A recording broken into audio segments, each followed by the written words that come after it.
Gepleyer Azatlyk Radiosu habarlar gündeligimizde başlaýarys. Türkmenistanda büdjet edaralarynda işgärlerin aýlyklarynyň gijikmegi bilen bagly ýagdaý dowam edýär. Hususan da Liwap vilayatynyň käbir mekdeplerinde we çağalar baglarynda işgärlerin soňky aýlaryň aýlyklaryny hinidem alyp bilmeýänligi aýdylýar. Gelin gärdeşim Ýoşan Nurwanyň berjek maglumatlaryny dinläýäli. Türkmenistanyň büdjet edaralarının işgärleriniň bir böleginiň aýlyklarynyň aýlap gijikmegi dowam edýär. Soňky usun maglumatlara görä Liwap vilayatynda käbir mekdepleriň muallimleri aýlyklaryny alan bolsalar, aglawy mekdepleriň pedagoglarynyň çağalar baglarynyň işgärlerine çenli iýul-awgust aýlarynyň aýlyklaryny hinidem alyp bilmeýänligi aýdylýar. Käbir mekdeplerde hatda otpuska pulny tölegli dähmet ruhutynyň haklaryny hem almadyk muallimler bar diýip adynyň aýdylmalygyny soran Liwap raýat Azatlyk radiosyna aýtdy. Adam hukuklaryny goraýan Türkmen inisiatiwa topar öz çeşmelerine salgylanyp büdjet edaralarynyň işgärleriniň aýlyklarynyň diňe Liwap däl, Mar vilayatynda hem adyndan 2 aý bäri gijikdirilýändigini habar berýär. Türkmenistan Kronikasy websaýty Liwap we Mar vilayatlaryna muallimler bilen bir hatarda polisiýa, saglyk işgärleriniň hem aýlyklarynyň gijikdirilýändigini habar berýär. Hasaplamalara görä Türkmenistanyň büdjetden aýlyk alýan raýatlarynyň köp bölegi magarif işgärleri bolup durýar. Azatlyk radiosynyň Liwapdaky Namdar çeşmesiniň maglumatyna görä, kä mekdeplerde muallimleriň aýlyklary 40%, käsinde bolsa 30% çenli berilipdir. Ýönül käbir ýagdaýlarda döwlete degişli hojalyk kasaplaşygyň nakedaralarda hem aýlyklaryň gijikdirilýändigini, mysal üçin Türkmen gazyň kärhanalarynyň işgärleriniň hem aýlyklaryny alyp bilmeýänliklerini aýtdy. Azatlygyň Marda kawarsynyň tasdiklamagyna görä bu ýerde hem hojalyk kasaplaşygyň kärhanalaryň işgärleri aýlyklaryny 3-4 aý bäri gijip galýarlar. Şeýle dol saglyk guruluşy edaralarynyň işgärleriniň hem aýlyklarynyň gijikdirilip berilýändigini aýtdy. Ýönül muallimleriň polisiýa işgärleriniň aýlyklarynyň 2 aý gijikdirilmeýändigini, olar her aýyň ortalaryna aýlyk alýan bolsalar, inni aýyň soňuna aýlyk alýanlyklaryny görüň berdi. Şeýle de Marda kawarçymyz diň jalşa gidenleriň aýlyk töleg pullarynyň biraz gijikdirilýändigini aýtdy. Aýlyklaryň okuw ýylynyň başlanmagynyň öň ýanyna 2 aýlap berilmezligi çağalaryny mektebi berýän adamlar üçin hasken köteňçlik töretdi. Sebäbi adamlar çağalaryny mektebe taýýarlamak üçin bir topar artykmaçlyk tazetmeli bolýarlar diýip Liwaply çeşme aýtdy. Adam hukuklaryny goraýan Türkmen inisiatiwa topary Liwapda käbir muallimleriň topar tutup aýlyklaryny sorap etrap maliýe bölümlerine barýanlyklaryny ýazýar. Olara gowy bolanyna gelýän pullaryň ilkinji nowbatda pensiýa we maýyplara hem çağalara berilýän kömek pullaryny tölemäge gidýändigini aýdýarlar diýip adam hukuklaryny goraýan topar ýazýar. Türkmenistanda magarif işgärleriniň biri Azatlyk radiosy bilen söhbetdeşlikde aýlyklaryň gijikmeginiň pagty ümmüňe gawat gelmeginden hem alada bildirdi. Onuň sözlerine görä bu ýyl hökümet ýygylan pagtanyň her kilosuna 40 tenge pul tölemek wada berdi we heni Türkmenistan garaşsyz bolan pagtaçylara beýle ul töleg edilmänni. Egerde hökümet berin wadasyna tapylsa, bu ýagdaý şu aýda banklara dolanşyga berilýän pulun esli böleginiň pagtaçylara gitjekdigini, muallimlere yetmejekdigini aňladýar diýip Türkmenistanly muallim aýdýar. Türkmen resmiýetleriniň aýlyklaryň gijikmegi bilen bagly düşünür salmak bize başartmady. Kärdeşim Ýoşan Nurwanyň maglumatyny dinlediňiz. Şol Türkmen resmiýetleri 1 million tonadan gowrak paxta hasylyna garaşýarka 7 sentýabrda paxta ýym kampaniýasyna ýurdun Demirgazyk regiony bolan Daşowuz vilayaty hem resmi derejede hem dabaraly ýagdaýda goşuldy. Şol bir wagtda vilayatda paxtanyň iş sözünde has ýer ýygylyp başlananlygy, resmi dabaralaryň geçirilişiniň hem öňünden ýazga alınanlygy barada maglumatlar goşdy. Söz nowatyny kärdeşim Merdan Saryýewa berýär. Sugun ýagny 7 sentýabrda bütün Daşowuz vilayaty boýunça resmi taýdan paxta ýygym kampaniýasy başlandy. Bu münasibetli ýurdun Demirgazyk vilayatynyň etrapdar owullarynda ýürüýti bayramçylyk çäreleri geçirildi. Köne urgunç Taparmyrat Türkmenwasy etraplarynda kärende ýerleriniň golaýlary ýürüýti lenteleri bilen bezelip dawaranyň geçýän ýerine 1 saat 6-da edaradyr kärhanalaryň işgärleri, medeniýet wekilleri, lukmanlar, mugallimler, okuwçylar we ýaşulular eltildi. Bu çäre gatnaşan mugallimleriň biri özleriniň bu ýere mejburi ýagdaýda getirilendiklerini söýledi. Mektepde kitapaklaryň ýatyrylyp, ähli mugallimleriň we okuwçylaryň dawara gelmeli edilendiklerini gurrun berdi. Bize kızıl renkli köýnek giyinip elimize de goğuçadan boğulan deselleri alıp gelmegi tapşırdılar. Okuwçylary hem gelmeletdiler. Bugün ähli sapaklar yatırıldy. Garaz aýlyk alıp işleýänleriň ählisi bu dawara getirilene meňzeýär. 20 dokma kärhananyň gyzlaryna gök halat giydirip, ak ýaglyk taňdyryp, boynuna da paxta ýygylýan fartugy dakyp, gözü çyn paxta ýygdyrdylar. Diýip Gülsürün mugallim gurrun berdi. Paxta ýygymyna baslanandygy münasibetli geçirilen dawarada aýdym taz aýtdyryldy we taryhy tahnalar hem gurnuldy. Teatrlaşdyrylan oýunlarda ýuň darap, ýüpe girip, ýorgan ýasyk tikip oturan daýdalary hem sinata bolýardy. Teatrlaşdyrylan oýunlar bilen bir wagtda dawaranyň dowamında kärende ýerleriň eýelleri bolup çykys edenleriň de düýbünden başga adamlar bolandygyna üns çekilýär. Prezidenti alqyşlap, kärende ýeriniň eýesi bolup biziň mektep direktorymyz çykyş etdi. Diýip Gülsürün mugallim Azatlyk radiosyna gurrun berdi. Daşowuzda paxta ýygymynyň resmi taýdan başlanmagy münasibetli geçirilen bugünkü dawara bilen birlikde mundan bir hepde ozalam Türkmen döwlet telewizionyasy hamana 7 sentýabrda suraty düşürildi diýip görkezmek üçin bu ýerde ýasama dawara gurnap öňünden ýazgy edipdir. Azatlyk radiosy bilen söhbetde süren daşowuzlar welaýatyň Boldumsaz, Guwada, Niýazow, Ruhbelend, Gurban Sultanyjy etraplarynda geçen hepdäniň ahyrynda paxta ýygymyny resmi taýdan başladyk diýip ulegerimde dawarlaryň geçirilip soğun sagalan gurnalandygyny gurrun berdiler. Azatlyk radiosy bilen habarlaşan daşowuzlar bu ýasama çäherler üçin hem bir hepde töweregi taýýarlyklaryň görülendigini gurrun berýärler. 7 sentýabrda geçirildi diýilip gurnulan bu çäreleri welaýatyň ähli taraplaryndan paxta daşıyan we ýygýan tehnikalar ýygnap, öňüne prezidentiň suratyny asyp, olary ýasama dawaranyň suraty alýan ýerlerini nowat gatnatdylar. Diýip özüniň atlandyrylmasyzlygyny soran daşowuzly ildesimiz gurrun berdi.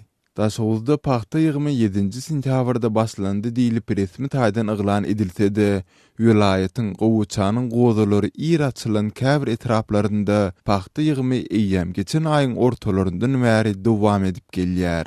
Owalky paxta ýygymy mewsümlerinde bolşýaly, bu gezek hem döwletden aýlyk alýan, ýagny büdjet işgärleri ýene-de mejburi işe çekilýärler.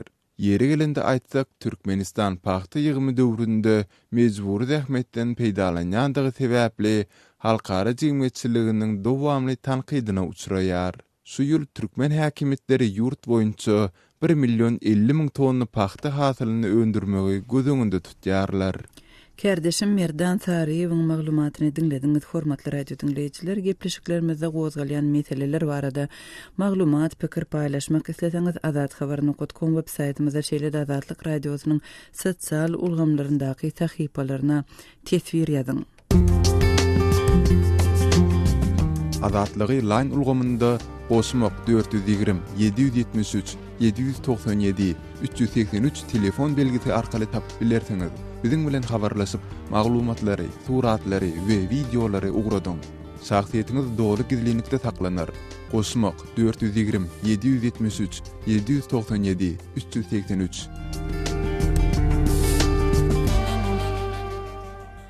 Gepleýär Azatlyk radiosyny siz habarlar gündeligimizi dinleýärsiňiz. Azatlyk radiosyna türkmenawatly ýaşaýjylaryň birinden gelip gowşan maglumatda türkmenawatyň durmuşy bilen bagly ýagdaýlar barada habar berilýär. Şonuň arasynda Türkmenawat şäherinde ýerleşýän tutsakhanalaryň biri bolan LBD-9 türmesi barada. Bu maglumatyň jekmejeklerini kärdeşim Hudaýberdi Halydan dinläli. Türkmenawatly Serdar 30 ýaşlaryny türme bendiýiligini başdan geçirdi. Türkmenawat şäherine ýerleşýän IB-D9 bolan il arasynda Abdüşşükür diýip tanalýan derňe izolýatoryny başdan geçirmeleri ömür boyu ýadyndan çykarmajakdygyny aýdýar. Serdaryň aýtmagyna görä, Türkmenawat şäheriniň Günwatar böleginde ýerleşýän bu izolýator 3 gatdan ibaret. Birinji gatda ilki gedek türme düşünler bolup, olara birinci hudaky adamlar diýilýär. Ikinji gatda bolsa 3-4 gedek jinayaty çekilenleriň saklanýan ýerdi gaýdylýar. Üçüncü gatda ýapyk şertlerdäki tutsaglaryň saklanýan ýerdi gaýdylýar. ilkinji başda tutsoglar esasy derwözeden giýräýän ýerinden näme madde bilen geldiň diýen soraglar berýärler. Tutsoglaryň berýän jogaby türmäniň işgärlerini kanagatlandyrmasa, oňa urgu baryny görkezýärler. Soňra bolsa gelen adamlary birinji gatda suraty düşürýärler. Surat tarp bolanlaryndan soňra bolsa el ýyllaryny ýörüýte kompýutera girdýärler. 5-10 milligram analiz üçin ganyny hem alýarlar. Soňra bolsa tutsogyň saçyny serýärler. Abdüşükür türmesiniň içinde hem tutsoglar üçin o diýen bir amatly şertler ýok. Bir koridoryň uğruny 2 gapdal hem kameralardan ibaret bolan türmäniň içinde Tomsun ıssy günlerine howa yetmezçiliginiň ýete duýulýanyny aýdýarlar. Hususan bu kameralar howlu tarapa seredýän bolsa, onu hiç hili howa ýok diýerlik diýip Serdar aýdýar. Kameralaryň gapysy 2 gatdan ibaret bolup, olaryň birinjisi demir gözenekli, ikinji gaty bolsa tutuşlugyny demirden. Howanyň yetmezçiligi sebäpli sehelçi çyýglyk bolan ýagdaýyny inçe kesel ýaly keselleriň aňsat ýaýrap bilýändigini aýdýarlar. Şol sebäpden kameralaryň içine sehelçe suw dökülen bolsa, tutsoglar ony ýelpäp gurudýarlar. Türmäniň içinde kanalizasiýa turbolarynyň köňüdi gaýdylýar. Bu türmäniň içi doli antisanitariýa diýip Serdar aýdýar. Tutsoglara hepdede bir gezek suwa düşmek mümkin we hepdede bir gezek 5-10 minutluk gedelenji çykmagy ruhsat berýärler. Berilýän iýmitiň hiç hili ýokmynyň ýokdugyny, hiç hili ýag goşulmandygyny aýdýarlar. Serdaryň aýtmagyna görä, ol oturan wagty olara berilýän nahar ügelen buğdoýdan warat bolandygyny gurrun berdi. Şeýle-de tutsoglar üçin geçirilýän adyk iýmitleriniň de türme işgärleriniň hem ýarsyny diýen ýaly alyp galýandygyny olay diýär. Türmäniň içinde dindar adamlary aýratyn göz bilen garaýarlar. Olar üçin ne howsarlar bilen gürleşmek ruhsat edilýär, ne de olara daşdan adyk geçirip bolýar diýip gürrüňdeşimiz aýtdy. Hiç hili amatly şertleriniň ýokdugyny aýdyp, olar goşmaça gynamalara sebäp bolýandyklaryny da ma'lum etdiler. Häzirki wagtda türkmen türmelerine halkara adam hukuklaryny goraýjy edaralarynyň wekilleri ýa bolmasa diplomatlaryň hiç biri goý berilmeýär. Kardeşim Hudaýberdi halynyň maglumatyny dinlediňiz. Aşgabatyň baş suwdyna ýüz tutanlar soňky wagtda arş şikayetlary tapşyrmak işiniň has kynlaşanlygyny görüň berýärler. Resmiýetlerin iýulyň başynda güýje giren täze düzgünlere salgylanmak bilen talaplary üýtgedenligi şol bir wagtda şol talaplary berja etmek üçin raýatlary ýol görkezmeýänligi habar berilýär. Biz bu ýagdaýyň jekmejekleri barada görüň bermegi sorap Aşgabatdaky habarçymyz Sultan Atçylowa ýüzlendik. Häzirki wagtda Türkmenistanyň ýokary kaziýetiniň baş suwdynyň raýatlardan arzalary, arş şikayetlary kabul etmeýänligi barada maglumatlar bar. Şu ýagdaý barada görüň berýäňiz. Ýokary kaziýetde dören ýagdaý barada şu mesele bilen edilmeni özümen ýüzüýiz bolup dur. Häzirki wagtda şonda bir 2 aýdan gowrak wagt bäri şu Türkmenistanyň ýokary kaziýetine arzalary talsyrmak gatsyr kynçylyklar döretde bir ýekenden şu ýerek her günde barýan arzaçylar käbir bolaýmasa şu onun mesadam şu ýerek barýan bolsa şolardan bir ikisi arzasyny talsyraýmasa şu arzalarni talsyra bilmän gaýtýarlar.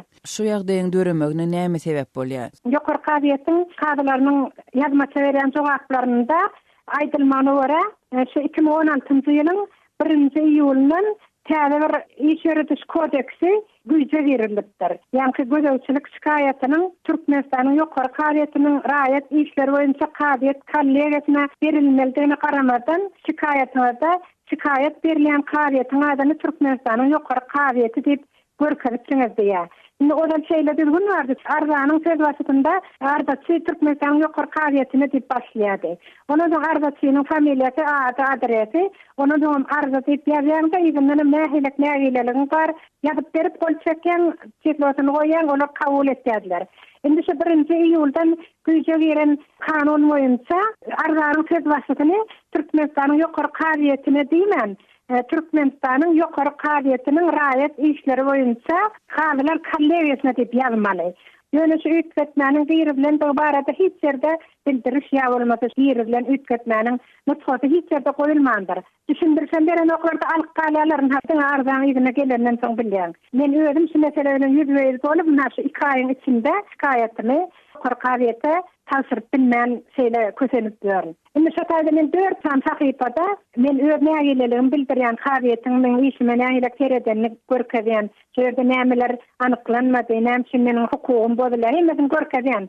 Ýöne şu taýda siz görkezmändiňiz şol diýip maňa jogap gelýär. Men şonu tawud edip bilemok. Men 3-nji gerek ardamy goýup gaýtsam, ýene de ol bir hekde ondan ýygyna gelýär. 3-nji ay ardan tasirip bilemok. Siz şolaryň edýän talaplarynyň hemmesini berzay edip, ýene gaýtadan ýüz tutanyňyzdan soň ýene size ardaňyz ýygyna dolanyp gelipdir, şeýlemi? Hawa ýene de ýygyna dolanyp gelýär, şol haýat tarapyndan näme kanun bozulmalara ýol berilipdir. Men onu ardanda görkezýän, men onu nähile görkezmegini bilemok. Indi şu taýda men öz misalymda ýöne şu ýerde barýar şehir günde diýenler onu näsadan barýar şu taýyp. Ilki bilen şu ýokary kabiýetin baş ýüzünde howlusynyň baş ýüzünde ýanky ýerwedäniň aňarsynda adamlar garaşmaly, içine adam goýuberilmeýär. Ýöne şonuň sen içine girýän sen şol kabul edilşik şowun saat 9-da bolsun, ýa 10-da bolsun. Şu saat 11-10 bolmaň kabul edilen adamlar. Şu garaşyp durýarlar, hatçan güner tana golay bir saatyň ýarym saatyň içinde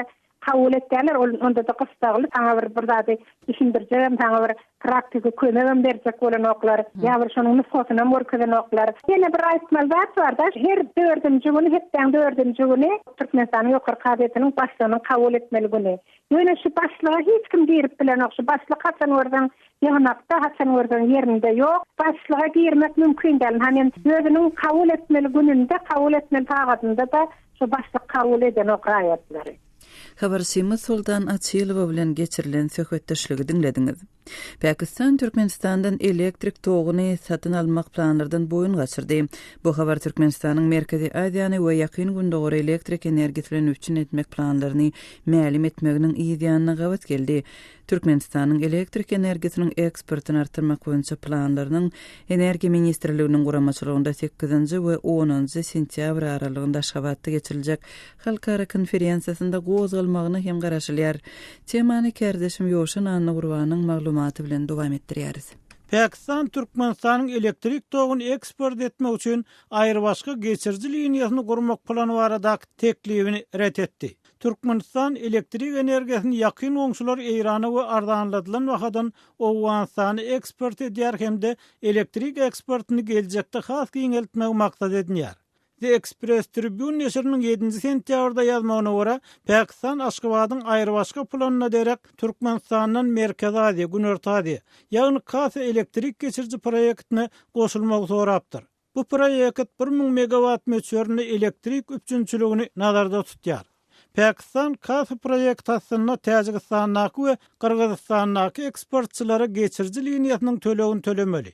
Egerde geçirji gyşa aýyna ulanylsa we bu çeşmelerden ýeberlen elektrik peselse tölegler ardanlar hemde bu proýekt has amatly bolar diýip Pakistan neşri bilen gurrundaş bolan resmi aýdypdyr. Aşgabatyň teklif edýän aýry başga elektrik geçirjisi Islamabad tarapyndan amatly hasaplanylmaýar. Sebäbi türkmen elektrigi gaz ulanmak esasyny öňürlýär we bu Pakistana gymmat düşýär diýip The Express Tribune neşri bilen söhbetdeş bolan resmi aýdypdyr. Resmi habarlara görä Aşgabatda 8-10 sentýabr aralygynda geçiriljek halkara konferensiýada Türkmenistanyň Merkezi Aziýa we ýakyn gündogry ýurtlaryna elektrik energiýasyny iýermek mümkinçilikleri ýa-da bu urda oýnap biljek rol barada maslahat edilýär. Resmi maglumatlarda häzir Türkmenistanyň öňürleýän elektrik energiýasyny Täjikistany we Gazagystany, Pakistany we Kawkaz ýurtlaryna iýermek meselelerine seredilýäni gaýdylýar. Ýöne döwlet ýeşiligine häkimet bu diýilýän urlar boýunça elektrik liniýalaryny çekmeň detallary ýa gepleşikler mümkin bolan alalaşyklar barada anyk bir maglumat bermeýär. Merkezi Aziýa Günorta Aziýa elektrik geçirjisi proýekti bölekleýän ýagdaýda zerur bolan infrastrukturany gurmak esasynda amala aşyrylmaly we Merkezi Aziýanyň elektrik terişdeleriniň bir bölegini barha ösýän elektrik talabyny ödemek üçin Günorta Aziýa getirmeli. Hasanygy Kasa 1000 proýekti Tomsona Kyrgyzstanyň we Täjikistanyň, Owganistanyň we Pakistanyň 1300 megawatt elektrik getirer. Pakistan neşir Tacikistanyň müňden gowrak derýasynyň we kölleriniň bardygyny, bu ýurdun elektrik önürjülüğiniň soňky 10 ýylly durnukly ösýänligini ýazýar. Türkmenistan aradaýdylarna bolsa prezident Berdimuhammedowyň hem tasdiklamagyna görä ýurdun regionlarynda elektrik üçinçiligi wagtda kenit edilmeli işler az däl. Kärdeşim Ýowşan Anna Gurbanyň maglumatyny dinlediňiz.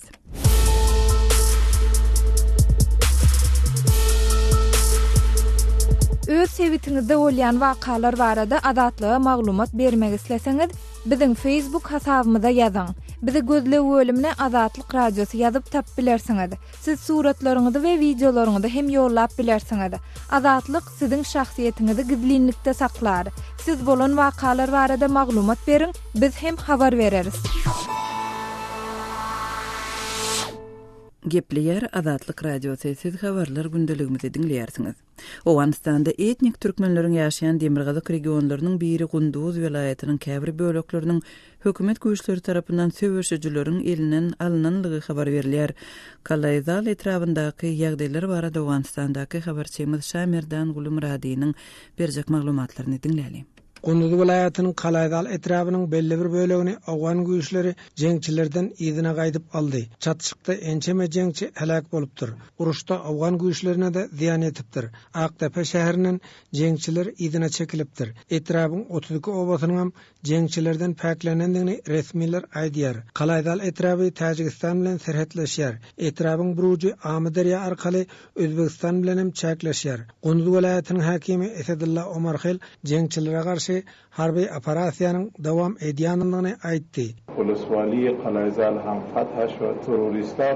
Teröristler diňe awgan halkynyň düşmany däldir. Olar Merkez Aziýa ýurtlaryna da wehim salyp biler. Ýöne awgan güýçleri jeňçileri ýok etmek boýunça alada edýär diýip hakim aýtdy. Gunduz welaýatynyň 9 etrapy bar. Etraplaryň hemmesinde hem jeňçiler hereket edýär. Gunduz polisiýasynyň howpsuzlyk boýunça idarasynyň başlygy general Muhammed Masum Haşimiň aýdýyşyça Kalayzal etrabynyň idara binasyny polisiýa idarasynyň binasyndan jeňçiler çykypdyr. Ýöne jeňçiler döwlet idaralarynyň jaýynda bomba ýerleşdiripdir. Harbiy postlar etrabyň idara binalarynyň daştwuragynda gaýtadan dikildi. Idaralarda arasaçylyk işleri başlandy. Yerli häkimiýet tezlikde öz wezipesine başlar diýip Haşimi bildirdi. Kalayzal etrabynyň ýaşaýjylarynyň aglabasy türkmenlerdir. Uruş sebäpli köp adamlar etrapda öz üý jaýyny terk etdi. Gunduz welaýatynyň welaýat geňeşiniň agdasy deputat Seýid Esedulla Sadatyň aýtmagyna görä, Kalayzal bolsa iki bölünen adı Kalayzal'a yat bolýar. Kalayzal bilen Aktepe'niň ortasyndan Gunduz'un derýasy geçýär. Aktepe tarafında bolsa uluswallyklar bar, idare devlet. Aktepe'ni aldılar, idare uluswallykları aldılar, bazara aldılar. Aktepe'niň bir gyşlagy ýene şöýerde Çargül diýer, Awgan Mazar diýer, Ýaňaryk diýer. Talibanlar galan baksa Aktepe'ni paklan alan Aktepe mollalaryň elinden çykyp, Talibyň elinden çykyp, döwletiň eline gelen. Deputatyň aýdyşyna garanda Kalayzal etrapy hem Aktepe şäheri bir ýarym aýdan gowrak wagt jeňçileriň iýeçiliginde galypdyr. Şonuň netijesinde halk öz üý jaýynyň bejaý bolupdyr. Emma talip militallary ýygyna serpikdirlerinden soňra bosup çykan adamlar ýygyna dolanyp başlady diýip deputat gurrun berdi. Bir ýarym aý izafara Aktepe uluswallyk Talibanyň elinde galdy. Bir tidat merdim Taliban bilen saz däldi. Olar şu wagtda bejaý bolanda gaçyp çykandy. Takriben 3000 nefer şu ýerde üýünden çykandy, bejaý bolanda. Şol kaçan adamlar bir tidatlar pes üýüne gelip gurbanlyk alyp bazarda jem ýeşerip oturlar. Gepleşik taýinlap azatlygy ýetiren Şaýmerdan Gulumrady. Şunun bilen ýarym sagatlyk habarlar gündeligimiziň şuňky sanyny jemleýäris. Saatlar hareketmeden soň gepleşigimizi ýazgyda dinläp bilersiňiz. Azatlyk radiosynyň efir tolkunlarynda galyň.